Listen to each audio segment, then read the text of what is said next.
Hey everybody, what is up? How's it going? Thank you for joining. We'll give it a minute. Thank you everybody for hopping on. What are we talking about tonight? This week we have been just going back and forth, going crazy. We passed the COVID bill, everybody. We got it. Checks are coming out. Everyone's getting $1,400. People who didn't even have money before, who didn't get checks before, are now getting checks. And it's actually not just $1,400 for a lot of you, because if you have children, for each one of your kids, you will also be getting in total up to $3,600 per child in your family. So we're going to get into that. I want to answer all the questions that you all have.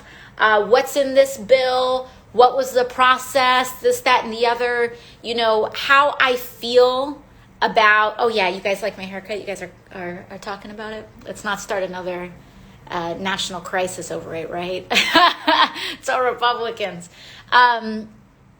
So I'm so excited to talk to you all about what's in this bill, talk to you about the process on it, answer your questions, talk about yes, you know, there were a lot of fights in this bill. Did we get everything we wanted? Absolutely not. But did we get things that are going to change people's lives? Absolutely yes. And so let's talk about it. I want to break down what you all are going to expect. I believe that there are going to be millions of people that get a lot more money than they thought they were going to get. And I'm really excited about that. I want to talk to you beyond just the checks. What else is in this bill? It's a total of $1.9 trillion. And you know, I can tell you, and I really can, you know, in our last relief bill in the CARES Act last year, you know, in the legislation that had the first round of checks, there was a lot of just like corporate giveaways and just like massive corrupt stuff, because frankly, we had to deal with the Trump administration. And I can say that, you know, with confidence that this 1.9 trillion does not have anywhere near that same scope of giveaways and nasty stuff. And so that means that more of this money is going to help you. And I truly do not believe that we have had a bill that was this focused on working people in a really long time. So again, there's so much more work to be done. I can tell you about my frustrations in the path and whatever, but you know what? Let's take our wins when we can get them. And then we'll talk about the work that needs to be done. Because I think that it's okay, you know, sorry, I'm moving this a little bit. I want to make sure you guys can hear me. It's okay to say when good things happen. You know, we don't have to be a negative Nancy all the time. There's a lot of stuff that there is left to be desired that we need to build power to get. But the way that we build power is by acknowledging our achievements along the way, hype ourselves up, and then move on to continue on to the next fight. Because we got a lot of fight ahead. We have a lot of work ahead, but this is major. So let's talk about... can you guys hear me, by the way? I just want to make sure that, because my phone is like resting, I want to make sure that you all can hear me and that, that the mic isn't covered up. Okay, so let's talk about what's in this bill. First things first, let's talk about the checks. We are at $1,400 for the stimulus check. There's more money in this bill. But just talking about the stimulus check, there is $1,400 per person. And guess what? And dependents are included. So many of us so many of you all, college students, adults with disabilities, so many people that deserved a stimulus check in the last few rounds, last year, and didn't get it. You're going to get it this time. So it's $1,400. And so while it's less money, it's more people are going to get it. And so we're really excited about that. And so when you add that up into your whole family, it's like thousands and thousands more dollars that your family will probably get under just the stimulus check provision alone than they did last year. So thousands more dollars on that. Really, really important. Again, I want to answer all your questions along the way, so I'm going to be looking at the chat to see if you guys have any questions. One of you all said, what's the income limit on the check? So the income limit on this check is the phase out starts at $75,000. So if you are an adult that makes $75,000 or less as an individual, as a married couple up to $150K, I believe, then you will be getting a stimulus check. Now, one thing that is different, and this was like one of those fights that I was telling you about, is that last year, and here's like the bad news, right? Here's the give up, is that last year, the phase out was, if you started making under $75,000, you got the full amount of the check. And then if you made more than $75K, it started to phase out to $100,000, and then you got nothing. Now, we had conservative Democrats in the Senate that fought to lower that phase out to be just like wildly steep, from $75,000 to $80,000. So most people, if you make more than $80K, you will not be receiving a stimulus check. Now, again, this was a huge point of contention for us. We put up a really big fight to prevent this, but right now the Senate is 50-50, and this was a critical provision. However, what did we do to fight back? Because we did fight back. We didn't just take it laying down. So I came in and I helped introduce an amendment, and we played a little hardball with those conservative Democrats in the Senate, and I worked with a bunch of other House representatives. Cindy Axne really led on this provision as well. I worked with her, and what we did is that we said, okay, you know what? If you're going to try to take this away from people, which we don't agree with, what we demand is that the first $10,200 in unemployment income that people got in 2020 should be tax-free.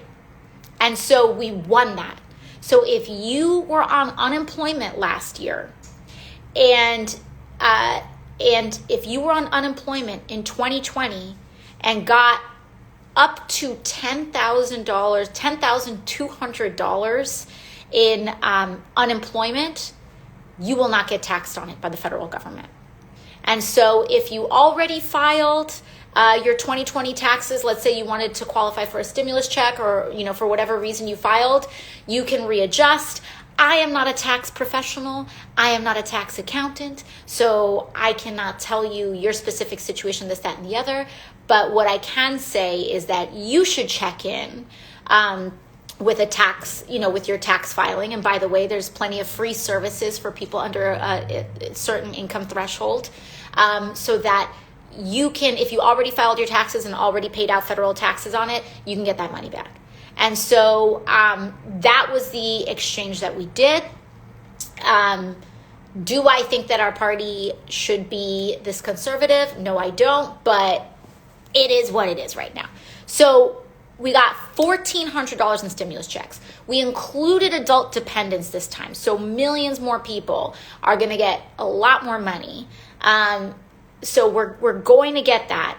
Adult dependents are included. That means if you're a college student and you didn't get a stimulus check, you are now eligible for a stimulus check. So we're going to be doing that.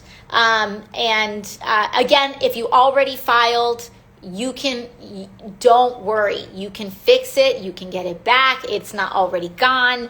But again, I would consult, you either reach out to a tax professional or refile, etc.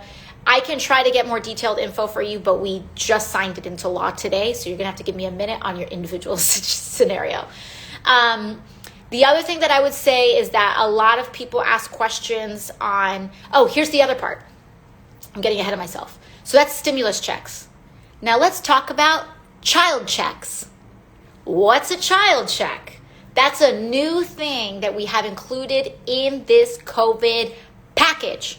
So if you have a baby, and by baby, I mean anybody from, if you are currently expecting a child that will be born in 2020. So everything from bun in the oven to 17 years old, you will get recurring checks this year starting 90 days from now. So the law has it that the program gets instituted 90 days from now. They need a minute to set everything up for millions of people. But so you will start getting recurring checks starting in the summertime. And between the time you start getting your recurring checks and the end of the year, you will get $3,000 per child above the age of 6 and up to the age of 17. And if you have a child 6 or under, it is $3,600. Now, that's not all going to be one lump sum payment. You're basically going to get, let's say my cousin has a 4-year-old. My cousin will basically be able to expect $300 a month up until the end of the year, about, give or take. Now, the reason there's a little bit of kind of vagueness here is that Congress basically, someone said from 2019 or 20, I'll get into like the taxes on the child check and things like that in a little bit, but basically, if someone said they're gonna have a kid now, you gotta have that kid before the end of this year, okay? So you're on a tight turnaround. But I think that the thing that's important is that, so for example, my cousin, if my cousin has a 4-year-old child, my cousin will be able to expect a check. Now, the goal, what we were trying to set up was monthly child checks. So our goal in establishing this program is starting around July-ish, give or take a month. The goal is to get parents $300 a month checks per kid every month. Now, the reason I'm adding a little bit of kind of why that's a little vague is because we couldn't prescribe it and require them to be monthly in the law, but the law does direct the IRS, like Congress is asking the IRS to do this, but we need to set up this program and we need to give a little bit of wiggle room so that they can set everything up, they can do the programs, because this money and setting up these checks, it takes real work. We have to hire the people, you need to build out the infrastructure, you need to set it up, you need to link up people's accounts. Like that takes a lot of work for hundreds of millions of people in the United States. And so we don't want to send anybody to jail if it doesn't meet the exact specification, which is why there's like a little bit of wiggle room in there. But the goal is to get you recurring payments, and people will get recurring payments that will add up at the end of the year to either $3,000 or $3,600, depending on how old your kid is. Now, a lot of parents are asking lots of different questions. What year are these taxes based off of, etc.? Largely based off of your 2020 taxes. And there are parents that have different kind of, claiming their child, like different arrangements and claiming their child on taxes. If you kind of flip-flop, one parent claims your children on taxes one year, another parent claims kids on taxes another year. That we are also giving and asking the IRS to address these issues. So they may set up a portal or a website, the way that we had set up a website last year to help you track down your stimulus checks. Or, some people where the government didn't have your information and you didn't have a check because the government didn't have your info, they're going to work on exploring setting up a portal to update information if this is like a year on year or off year on claiming a child's on your taxes. So that's what we're kind of doing there. Income limit on that is similar to the stimulus checks, except I believe this one actually has the full $75,000 to $100,000. I don't think that the child checks cut off at $80K the way the stimulus checks do. I think the phase out lasts all the way through $100K. So you may not get the full amount at $100K.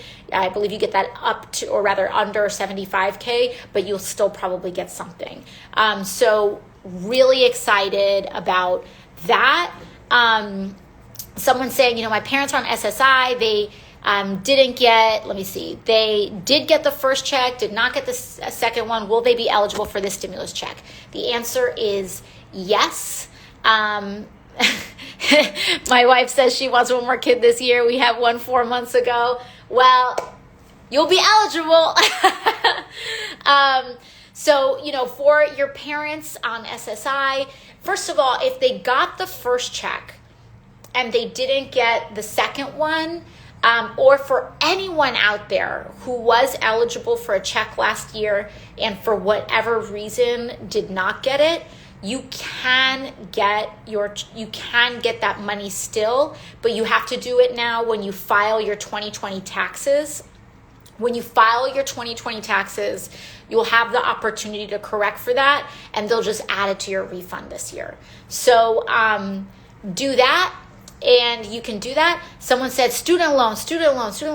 Let's talk about student loans, because I found something very interesting in this bill.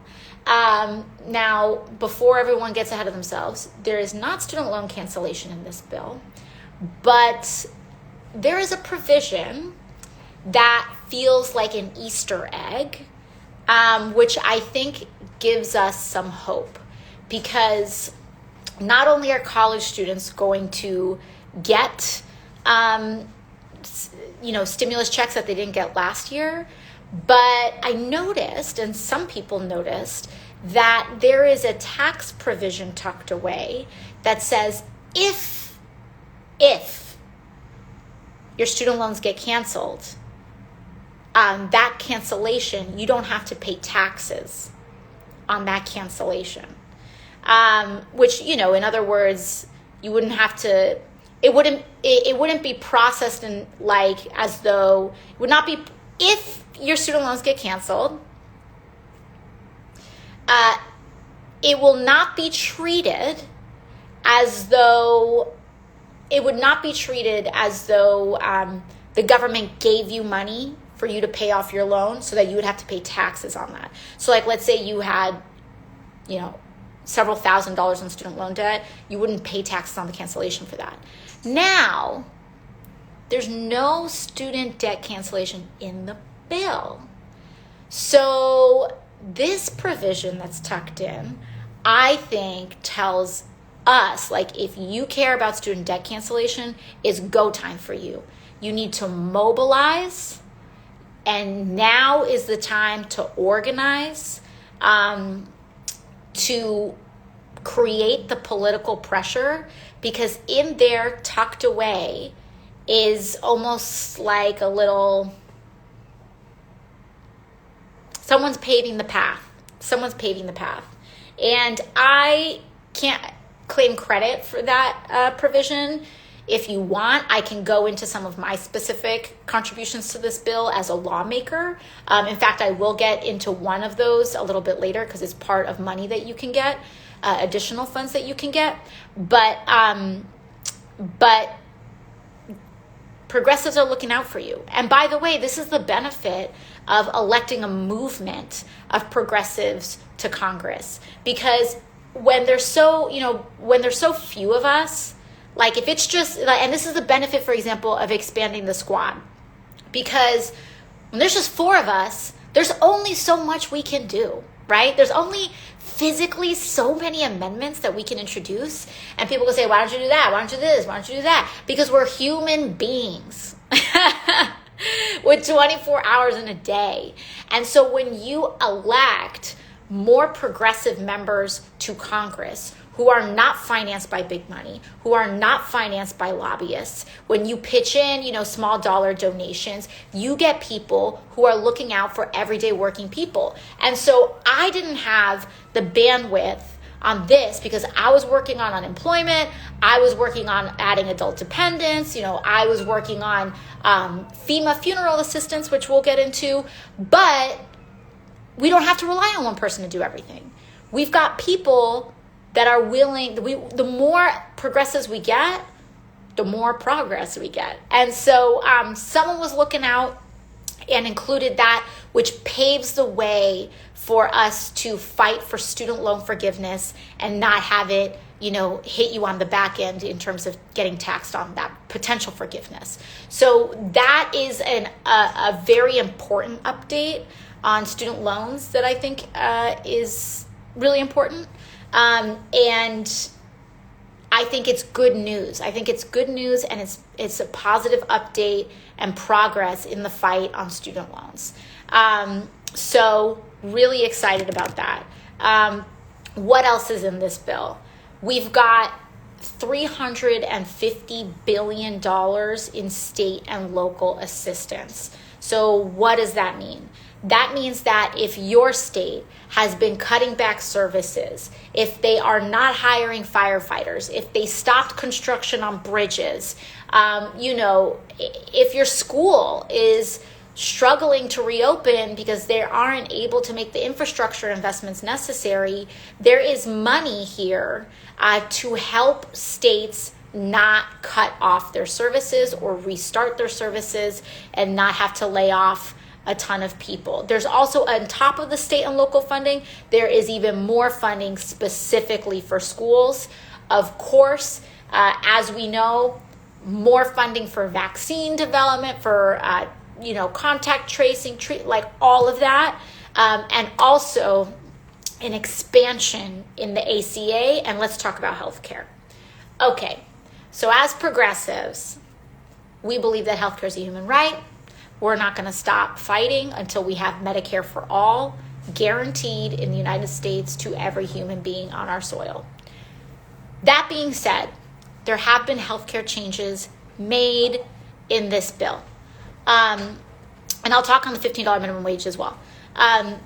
So there have been healthcare changes to this bill.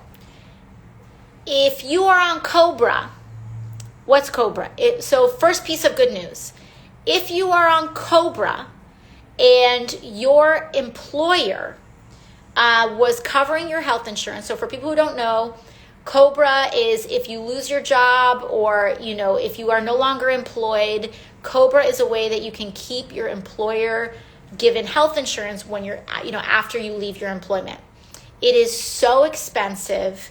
It's like insanely pricey for so many people. It's difficult. To afford or to maintain. In this bill, if you have COBRA, it will be paid for. Your premium will be paid for 100% until about September. So you don't need to pay COBRA anymore. And that means you can keep your insurance virtually free of cost, which is really, really, really great. There are also, but it doesn't just stop at COBRA. If you get your health insurance off the exchange, there are really important changes that mean you will pay less money and that it will not be as expensive for you.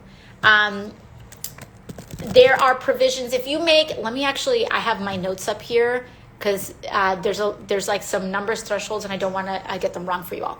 So basically, this bill increases the allocations that you all get in order to better afford ACA insurance off the Obamacare exchange. So when I was a waitress, I had to go on the Obamacare website, the ACA website, and frankly, it was the state exchange, the New York State of Health. And then I go up and everything's $300 and it's super expensive and it's got an insanely expensive deductible and it's like so frustrating. What has changed here is that if you buy your insurance through the ACA, you are probably going to have a lower premium across the board that you're going to pay. And it outright eliminates the premium. You don't have to pay anything on benchmark plans for people making under 150% of the poverty level, of the stated poverty level. So I need to figure out, I'm going to try to get that income number for you. But basically, and also if you're making 400% of the federal poverty level, so about $51,000 a year, if you are making about 51,520 is the number, but roughly if you are making under $51,500 a year, you will qualify for federal help, and you will never pay more than 8.5% of, well, not never, but you will not pay more than 8.5% of your income on your premium. And that will last for 2 years. So for the next 2 years, if you get your health care off the exchange, you will not have to pay more than 8.5% of income on your premium, which is a big deal because they're really, really expensive. The federal government is also going to cover a larger share of Medicaid expenses for states that haven't expanded through the ACA. And 12 states so far have opted out of the Medicaid expansion. So let's see. Yeah. So basically it's kind of like an enticement. Right now there are 12 states that did not opt into the ACA and didn't get Medicaid expansion. What we're basically doing is giving those 12 states a second chance, and we're kind of sweetening the pot, and we are basically telling these states that don't accept the ACA and didn't do the Medicaid expansion, we're telling those states, listen, we'll give you even more money if you let your people get health care. And so because the states have to opt into it. And so it sweetens the deal, but ultimately it's up to your state. So if you're one of those 12 states that aren't part of the ACA and don't have the Medicaid expansion, talk to your local elected official, talk to your state legislature, put pressure on your governor, because that is what can help you get more health insurance covered. In New York State, where I come from and where I represent, we don't have that problem. But if you are part of one of the 12 states that haven't expanded Medicaid, you have another opportunity to do so right now. Let's see. Yeah, and the COBRA is just a huge, huge, huge deal. So we're really excited about that. What else is in this bill? Restaurants. Let's talk about restaurants. So, late last year, we expanded the PPP program.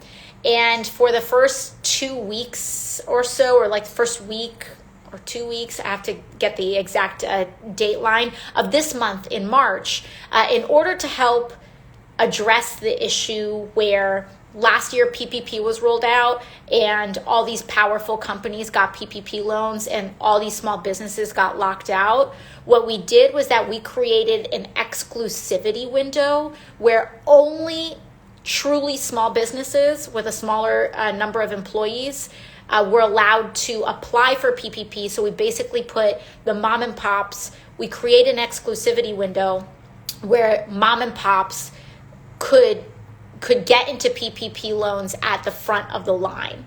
And I don't know if that's still going on. If it's not still going on, then it just ended like a few days ago, or it may be lasting a few days, but that's going on right now. So yes, there's PPP, but in this bill, there's extra help for restaurants. So what does this mean? there was a proposal out there called the Restaurants Act. There are some, chunks and pieces from the Restaurants Act that were included in this. And basically it is more targeted relief to help independent bars and restaurants make up for the revenue that they lost with fewer requirements on how they spend the money, because PPP did have elevated requirements. So what this includes, among other things, is $28 billion in grants for restaurants, free money.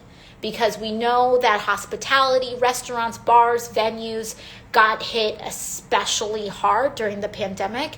And so there, on top of PPP, there's extra relief targeted to hospitality.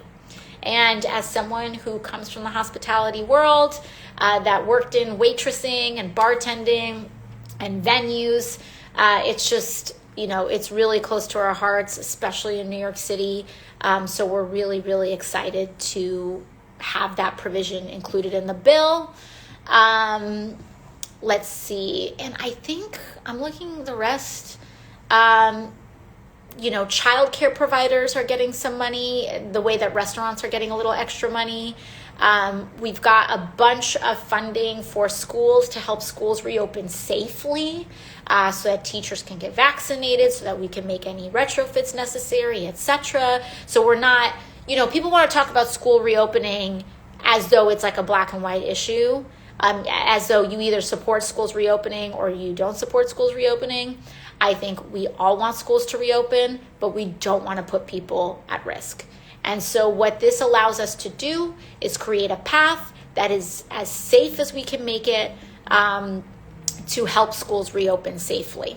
And there's no mandate in this bill. So it's still up to your community and leadership, because you all know best. This also includes housing and rental assistance programs, $22 billion, $5 billion for homelessness aid in particular, $10 billion in mortgage payment help for a lot of people, and also $1.7 billion for Amtrak to help them largely, bring back a lot of the furloughed and laid off workers from the kind of the lowering in the frequency of train service, which is, by the way, in case you didn't know, Amtrak is part of our federal programming, and we invest in that.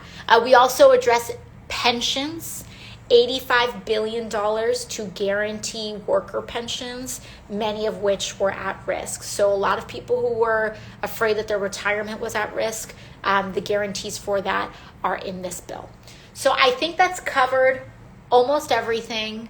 And someone said unemployment. We extended unemployment. Thank you for bringing this up. How could I forget? It's one of the most important parts. Unemployment. As what was mentioned, unemployment was set to expire like 3 days from now. We have extended it $300 every week through September, I believe. So your checks have been re-upped. Unemployment has been re-upped. $300 a week. It's going to, stay there. Really excited about that. So, there's also a 15% boost in SNAP benefits through the end of September as well. So if you're on SNAP, you're going to get 15% more. Your SNAP allocation is going to grow by 15%. There is loan assistance for farmers and ranchers who belong from groups that have faced racial or ethnic discrimination. So our Black and brown farmers are eligible for some increased loan assistance because they have to help make up for a lot of historical discrimination, particularly financial. So there's that. Someone said if you've lost your childcare and have to quit your job, do you qualify for unemployment? If you are wondering if you qualify for pandemic unemployment assistance, the federal program that we've written, I have done an entire YouTube video. It's like an hour long or something like that. I've also done it for PPP and EIDL. So what I'm going to say is hop on my YouTube channel, and I go into all of the nitty gritty very at length. And I present it. So there's that. Here's some more cash as well. This is something that I personally worked on for over a year. We got it in for 2020, but it was only for 2020. And now in this program, we've authorized it through 2021. If you are a person who lost a loved one due to COVID-19, which, as we know, disproportionately impacted frontline workers, essential workers, Black Americans, immigrants, low-income people. We know that this virus was not just evenly affecting everybody, right? We're all riding the same storm in different boats. And this impacted some communities a lot more than others. So if you lost a loved one due to the COVID-19 pandemic last year, and you incurred funeral expenses, burial expenses, any expense for putting your loved one to rest, we will pay you back up to $7,000 in expenses. Funerals are really expensive. I lost my dad when I was about 18 years old. My family couldn't afford it. And we spent years just trying to dig ourselves out of just the huge financial hole, not just from the medical bills, but even from the funeral. Like $10,000 in expenses just hitting you overnight from something so unexpected. That's devastating. It's devastating. So this was really important to me, but also shout out to our community advocates and leaders out in Queens. Elm Corps, this whole thing started, and this is really the power of advocacy and community. This whole thing started when I had community advocates come to me at the very beginning of the pandemic. Now, if you don't know, New York City got hit early. We got hit some of the worst because it was way before we knew anything. This was before we knew what we know now about transmission. It's before we knew how bad it was, before we knew about long haulers, before we even had testing to confirm a lot of widespread testing in order to confirm what was going on. And so very early on, community advocates said, we know that this is impacting our community disproportionately. And lo and behold, this is why we listen. This is why we always listen to community organizers on the ground. I had community organizers telling me from day one, before we were even having regular case data, that this was impacting our community more than it was impacting others, even within New York City. And lo and behold, just a few short weeks later, our congressional district was proven to be the epicenter of the epicenter in the United States. At the beginning of the pandemic, our congressional district, my district, New York's 14th congressional district, covering East Bronx and Northwestern Queens, which covers Corona, Jackson Heights, Parkchester, Allerton, Pelham, all of that. Elmhurst Hospital, Jacobi Medical Center, all of it. We had, out of the top 10 zip codes in America of COVID, we had 5. 5 of the top 10 zip codes of COVID cases and deaths were in one congressional district. That was ours. So we were the epicenter of the epicenter. So community leaders flagged this before we even had the public health data yet. They knew. They said, this is hitting us harder, and it's hitting frontline community, it's hitting frontline workers, it's hitting Black and brown folks, it's hitting essential workers way more than it is hitting anybody else. And that means that it's hitting working class people, and that means that it's going to have huge implications for the wealth gap, because you have people who are already struggling now being hit with $10,000. You know, you already have the emotional devastation of losing a loved one, and then on top of that you have the economic devastation of having to put them to rest. And so in this program, last year, I fought all of last year, and we successfully got a refund program through FEMA that if you laid a loved one to rest, we will pay that money back to you, up to $7,000. And so we got that in last December, and in this package, we got it now through 2021. So if you have lost a loved one in 2021, your funeral expenses will be eligible for reimbursement through FEMA. Now, how do you access that? What does that look like? I want you all to know, expectation-wise, FEMA is setting up the portal now.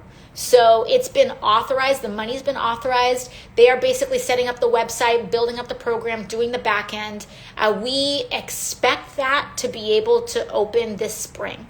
So we expect it to be maybe in the next month or two that will open. So the important thing is to keep your receipts, keep your documentation, almost any and all expenses related to putting your loved one to rest, which a lot of places, I mean, it was just so catastrophic, but it's horrible what people went through, but a lot of people they were charged to store the bodies of loved ones, because the funeral homes, this is what we dealt with in our community. The funeral homes were so overwhelmed with loss that they physically could not get to everyone in time. And so there was a backlog of people who had passed away, and those bodies needed to be stored.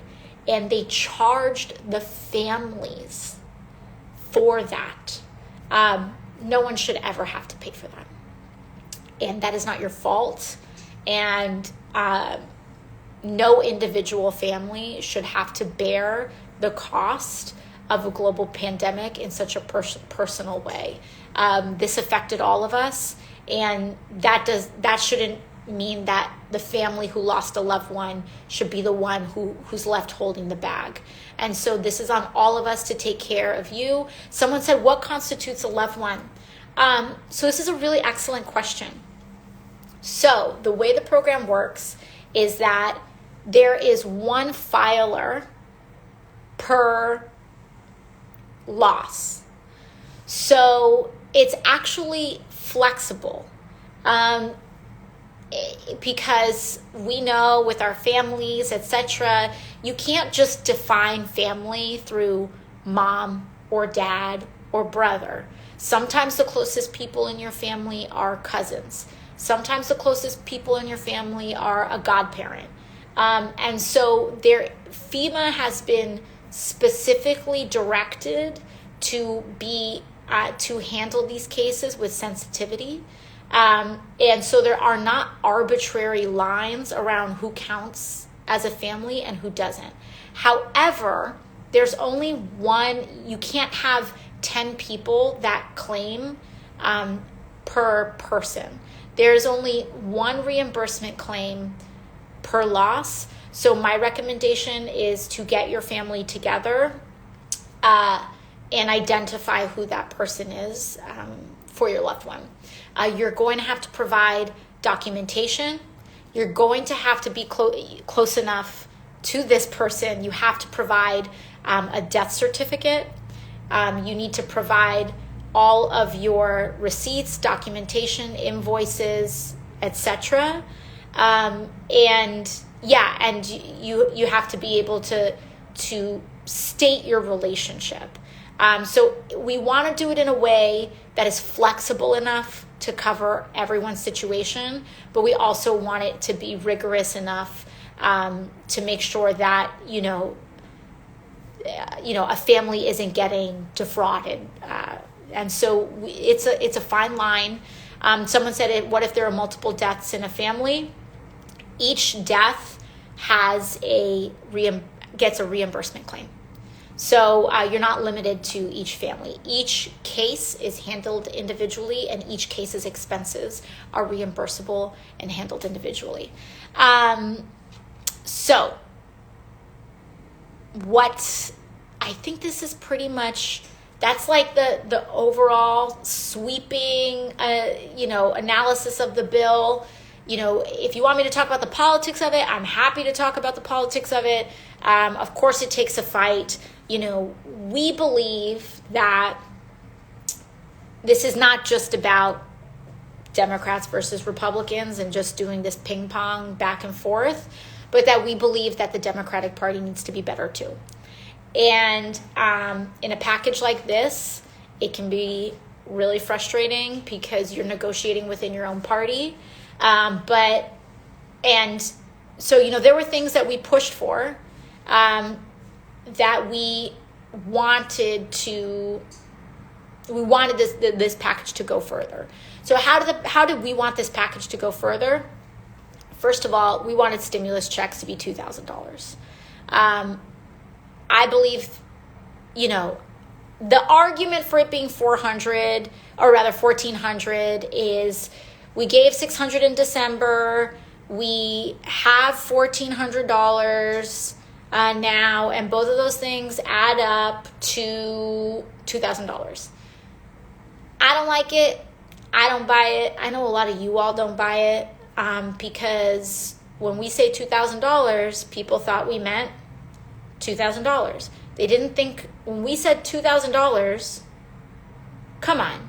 We know that people didn't think, 14 plus the 600. 2,000, 2K is 2K. But, we don't have a magic wand. The fact is that we don't have a magic wand. And so when you have a bunch of people in the party who want 2,000, and then a bunch of people in the party who want 1,400, and the president sides with 1,400, we're going to get the 1,400. But that doesn't mean that we stopped fighting and took that line down, because even though they brought it and they said 1,400, what we pushed back with was, okay, if you're going to do that, then we need to include dependents, and we need to include adult dependents. So while we wanted it to be 2K for all, what we were able to do is that even though it was 1,400, we were able to bring a lot of people from $0 to $1,400. So that's kind of what we did there. We also, in where we're at, these checks, in our vision of the world, these checks should be recurring. I especially think they should be recurring to make up for the complete abandonment of last year.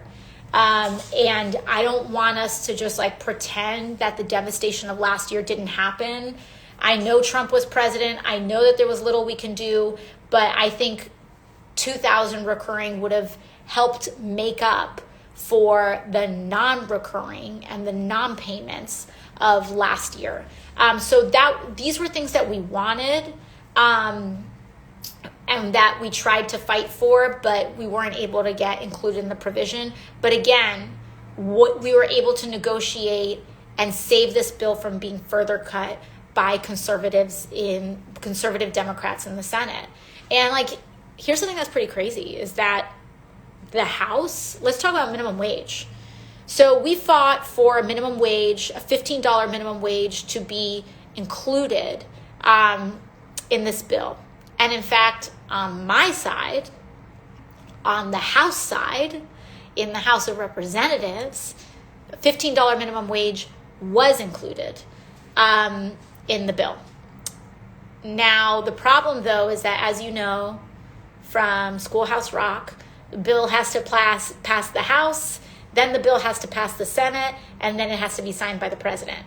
Now, if you pass a bill in the House, but that same version, but a little bit different, gets passed in the Senate, then the House and the Senate need to meet in a process known as reconciliation. And then they have to meet together, and then they have to agree and both vote on the same exact legislative language. So what happened was that the House included a $15 minimum wage, and the Senate has a parliamentarian that ruled on something known as the Byrd Rule. And the parliamentarian said, according to the rules of the Senate, we can't include the $15 minimum wage in this reconciliation. Now, I called for Democrats to ignore the parliamentarian because you can do that. And I think we should do everything possible to pass the $15 minimum wage. So to hell with the ruling. Oh, I shouldn't say that, but just wave it away. Who cares? Include it and vote on it. What was the problem with that? And so our boy Bernie out in the Senate said, let's have a vote on it. And he called the Senate to the record to actually vote on moving past the parliamentarian and including $15 minimum wage in the Senate. And what happened? 8 Senate Democrats voted to not include a $15 minimum wage in the Senate bill. Now, we're very thankful to Senator Sanders for doing that, because before he did that, people were trying to fight it without going on the record.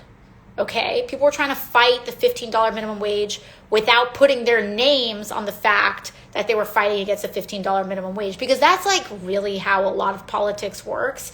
I could tell you the stories I could tell y'all about the lengths that people have gone to try to make sure that we didn't have a vote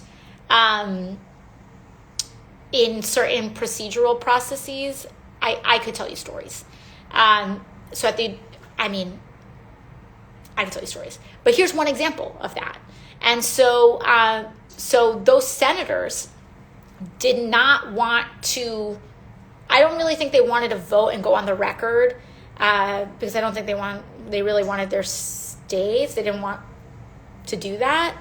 And so Bernie kind of triggered this procedure that forced everybody to vote on it. And we had 8 senators who voted no, 8 Democratic senators who voted to not include that. I don't have all 8 on top of us, but if you were online this week, you probably saw a Democratic senator from Arizona vote no, and everyone got really mad because of like the flourish with which they did it. But that no vote was a no on including the $15 provision. And so what that has done is that it has shown, it's shown all of us, it's, added these names, and it's shown who are those 8 people.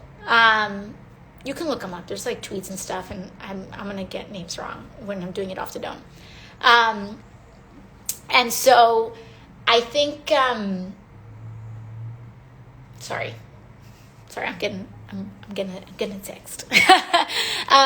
So basically I think, what's going on is that we don't want to get these people on the record. They're on the record now. And so we've got some states to work on: West Virginia, Arizona, Delaware, couple others. I don't want to say, part of me wants to say, maybe Maine, but I don't know. I don't want to say, I don't want to say a state if they're not on the list. But basically, we now have a list of people, and now that's up to you as everyday people and organizers to hit up your senator if your senator did not vote on $15 minimum wage. You can probably just Google it really quickly this week and find out what that list is.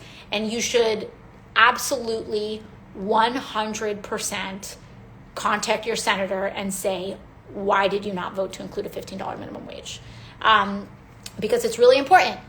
But I do want you all to know that we are not giving up on that fight. We are taking this directly to the Biden administration. And, the Biden administration has said we're not giving up on a $15 minimum wage. And so then we're going to ask them, what's the plan? What's the plan? If not this, what's the plan? Because we're not letting this go. This is the longest time that we have gone in U.S. history since a $15 wage was established. This is the longest we've gone without raising the wage. So this is ridiculous. 15 is the floor. People are saying, oh, will you accept $11? Okay. Will you accept $11? Do you know when people started fighting for a $15 minimum wage? Almost 10 years ago is when this fight started. People had deemed 15 to be the living wage back then, almost 10 years ago. So when you account for increases in inflation alone, $11 is close to what $7.25 was back then. So no, I do not accept $11. I accept an actual tangible raise for working people is what we need. And by the way, $15 is the compromise. People say, oh, progressives, oh, AOC, porque you don't compromise. 15 is the compromise.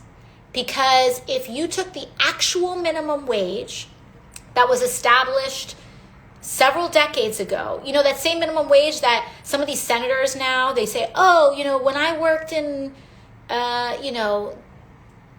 the ice cream parlor and made $6 an hour, if I could do it then, y'all can do it now. Well, $6 at the ice cream parlor before I was born, if you actually index that to increases in inflation and cost of living, or rather, and productivity gains, that would be a $24 minimum wage today. $24. So we already think it should be $24 an hour. So 15 is the compromise. That's the compromise. People need to, realize how hard it is. I just don't think a lot of my colleagues, I just don't think they get it, like how hard it is. You can't live off of a minimum wage today. Like you just can't. It's not, I don't think there's a single state in the country where anybody can afford median rent or, rent, working 40 hours on a minimum wage. And so a minimum wage should be a living wage, which means if you are making minimum wage, you should be able on 40 hours a week, not 60, not 80, not 100, not 2 jobs, not 10 jobs. 1 job should be enough. 1 job, 40 hours a week, minimum wage. You should be able to feed yourself, pay your rent, be able to go to the doctor, take some time off. And that's what minimum wage should be. That's not too much to ask. And we have been conditioned. This is like just that dystopian capitalist conditioning that you don't deserve to live if you make minimum wage. That is wrong. All life has dignity. And for everyone who likes to think they're pro-life, they should maybe support policies that support life when you are working 40 hours a week on a job, or just support life, period, But I'm kind of over this hypocrisy. So anyways, if you're pro-life, why don't you support universal health care, guaranteed health care, living wage, et cetera, down the line. So someone copy pasted the list right there. So you can scroll up. Thank you for whoever did that. And follow up with your senator. Say, hey, what's up? $15 minimum wage. This is part of the Democratic Party platform. Where are you at? And talk to them. Because one of the excuses that I hear people hide behind the most is, oh, no, I'm not getting any calls about this. No one is calling my office about this. I'm not kidding you. Like, a lot of people think this whole call your senator thing is BS and doesn't mean anything. I'm telling you right now, it is so influential. It's influential precisely because not enough people do it. And so when someone does call, it's like, whoa. And so call your senator, because very often they do say that. They'll say, oh, I'm not getting any calls on minimum wage, so my state doesn't care about this issue as much. Or I will tell you, the right wing does make a lot of phone calls. Oh my gosh. I usually know what Tucker Carlson or Sean Hannity or any one of these like Fox News goals were. How do you pronounce that? Anyways, ASL. Not ASL, ESL. I often can tell what their monologue was, if we're getting attacked by Fox News, I can often tell what the monologue was the night before, because they send so many vicious people calling us, repeating the same exact phrases. And so what happens is that you get all of these people who are kind of like really brainwashed by a lot of these like tele-racists and just like kind of saying these lies on Fox. And then what happens is that they call our office and literally repeat phrases from the monologue from the night before. And it happens like so often, it's kind of like drones. It's really kind of weird. But it goes to show, but it's influential. It is. I'm not even going to lie. It's influential. That's why they do it. That's why people pay so much money to do it. That's why the propaganda is effective. And so I'm telling you that you need to call your senator. You need to call your elected official. You gotta do it, because they will use your silence as acceptance. I see it happen all the time. I'm telling you firsthand. As a member of Congress, I hear you all the time. I'm telling you, I hear all the time people say, oh, I don't need to support minimum wage, Medicare for all, Green New Deal. I don't need immigration reform, DACA, whatever. I don't need to support it because I don't get calls on it. My district doesn't call me about that. And so I'm telling you, you need to call. The other thing too is that calling is really not just about, it's not just about haranguing people who don't agree with you on your issue. It's not about like nagging your elected official either. Please call your elected officials who you think are doing a good job. No, not just me, but call your rep. Your rep. If I'm not your rep, we'll take the call. We will always take nice things. But call your rep too, because let me tell you why it helps. It's not just like self-congratulatory or anything like that, but it legitimately helps me prioritize, right? Because at any given moment, we need to fight for so many things. We need to fight for student loan forgiveness. We need to fight for a Green New Deal. We need to fight for, our indigenous and Black and immigrant brothers and sisters. We need to fight for laborers. We need to fight for the right to unionize. We need to fight for all of these things. There's so much positive change that we need to make in the world. And so your calls help me prioritize, because ultimately there's so much beautiful change to make in the world. But at the end of the day, my job, my core, strip away all the functioning, strip away everything. My core job is to represent and serve the people of New York's 14th Congressional District. And so I need to prioritize based on the conversations I'm having with my community. And if the less conversations my community is having with me, the less phone calls that my community is having with me, the less information I have to help me prioritize. And very often I think to myself, I'm like, okay, we have all these 10 issues. What am I going to plan for March? Am I going to do housing? or am I going to do housing in March and then environment in April? It helps you really prioritize. And so call your member, send an email. You can send an email too if you don't like the phone. And also know that no matter what, the person who's often picking up the phone when you first call is an ordinary person. Oftentimes they're quite young. You could have a 19 or 20-year-old intern picking up the phone. You could have someone in their 20s. You could have someone in their 30s, someone that's new to the work.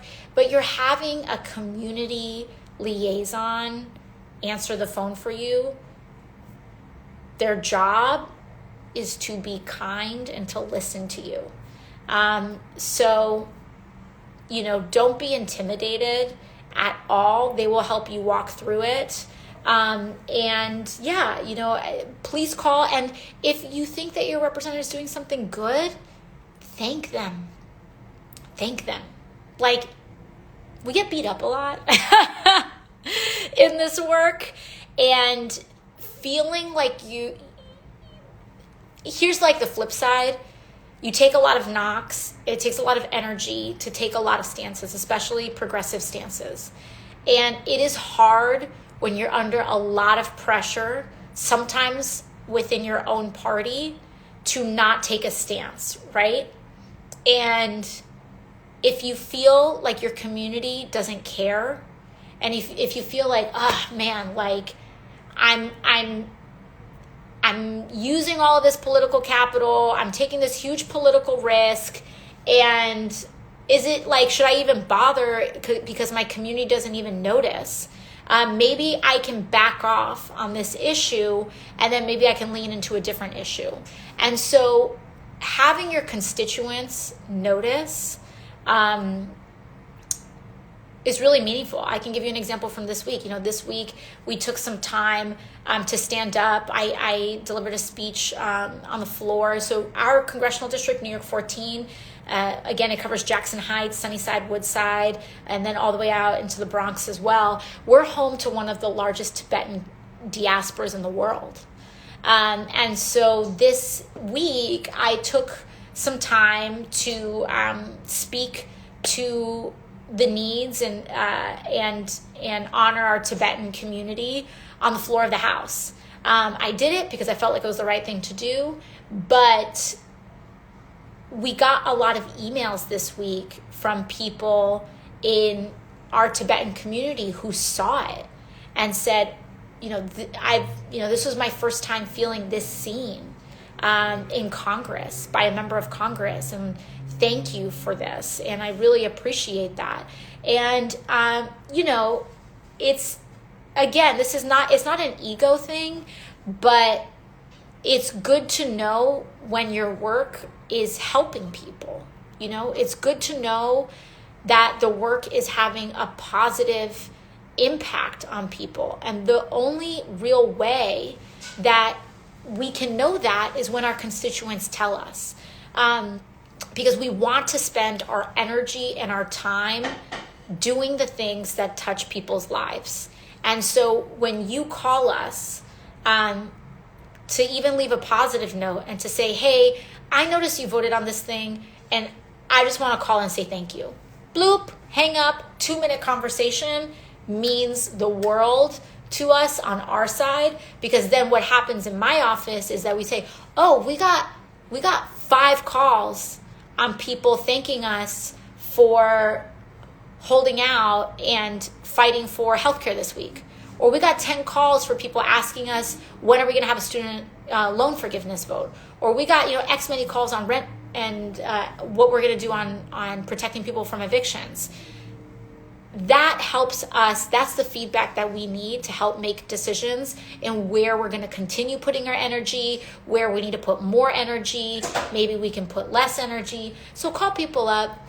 And we also have we really do have really incredible public servants in Congress, just epic people like Barbara Lee.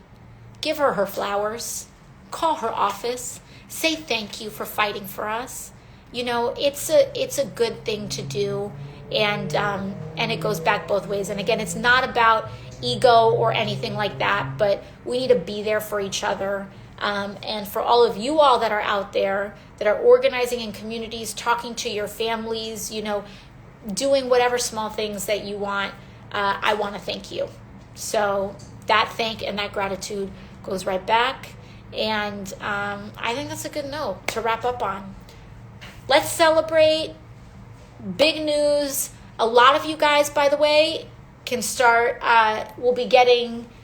expect these checks, stimulus checks, to hit your bank account as early as this weekend. So as early as this weekend and early next week, we can expect to see your bank accounts get that cash. So thank you all so much. My thoughts are with you. We are still in the middle of a pandemic. Oh, by the way, Biden just announced tonight, every single adult in the U.S. will be eligible for a vaccine starting May 1st. May 1st. Every single adult in this country will be eligible. So there are good things happening, and we can fight for more. We got to fight for student loan forgiveness. We got to fight to pass the PRO Act in the Senate. We got to, fight for more just foreign policy. That is an area where I think our party, we're not cutting it right now. We're not doing a good job right now. We need to push to make that better. Just thank you all so much. Please get vaccinated when you can so that we can all have a nice July 4th party, watch some fireworks together, do that thing. And then maybe by Christmas, if we can all get vaccinated, we can have small gatherings by July 4th. And then who knows, maybe by Christmas we can have big Christmas parties and go caroling together. Who knows? Or whatever holiday you celebrate. We will sing and enjoy Festivus. So thank you all so much. So appreciate it. I will try to save this live so that you can get some of the details on the bill in here, rewatch it whenever you want. And that's it. Good evening. Bye-bye.